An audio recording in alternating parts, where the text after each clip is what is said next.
Zee 24 तास एक पाऊल पुढे।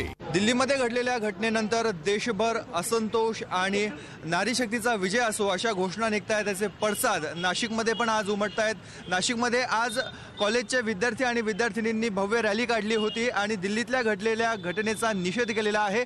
मुख्य म्हणजे यामध्ये कुठलीही सामाजिक संघटना नाही आहे, कुठल्याही पक्षाचा किंवा राजकीय संघटनेचा यामध्ये समावेश नाही, तर सर्वसामान्य घरातले सर्वसामान्य विद्यार्थी आणि तरुण तरुणी या रॅलीमध्ये सहभागी झालेले आहेत।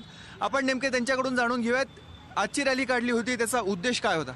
बेसिकली आम्हाला मुलींना जस्टिस द्यायचा होता। जो आता दिल्लीत रेप केस झाला आहे त्याच्या संदर्भात जो मुलींना अत्याचार होतो, म्हणजे इनसिक्युरिटी जी फील होते सोसायटीमध्ये, म्हणजे आता मुली खांद्याला खांद्या लावून पुरुषांच्या एवढं सोसायटीमध्ये वावरत आहेत। सो पुढे त्यांना असं काय प्रोटेक्शन मिळणार आहे की ज्याच्याने ते पुढे जाऊ शकतील, की म्हणजे हा फिअर त्यांच्या मनात कायम राहणार आहे की तुम्ही नाही बा असं होणार आहे, सो आपण सातच्यात घरातच व्हावं। मग काय म्हणजे पुढे मुलींची प्रोग्रेस काही होणारच नाही। मग का आपण म्हणतो की India is a developing country, it can be, it has been still in the migrate means जे आपण म्हणतो ना जुन्या विचारात घुरसटलेला अजून तो देश तसाच आहे, अजून त्याच्या बाहेर आलेला नाही आहे। मी खूप पाहते अशा गोष्टी घडत राहतात प्रत्येक ठिकाणी प्रत्येक वेळेला, की मुली बाहेर निघतात, त्यांच्यावरती कमेंट्स पास केले जातात, कशी दिसते, हे होतं ते होतं। हे सगळं खूप चुकीचं आहे असं मला वाटतं, की मुलीचं फक्त शरीरच बघायला पाहिजे असं काही नाही, तिचं मनही बघायला पाहिजे, ती काय आहे हे पाहायला पाहिजे।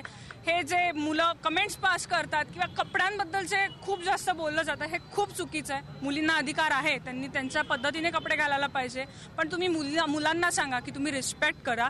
मुलांना सांगा की मुलगी घाणेरडे कपडे घालून आली म्हणजे ती घाणेरडी असं होत नाही, ती चांगल्या घरातलीही असू शकते आणि मोस्ट प्रॉबेबली घरातनंच या सगळ्या गोष्टी बाहेर आल्या पाहिजे।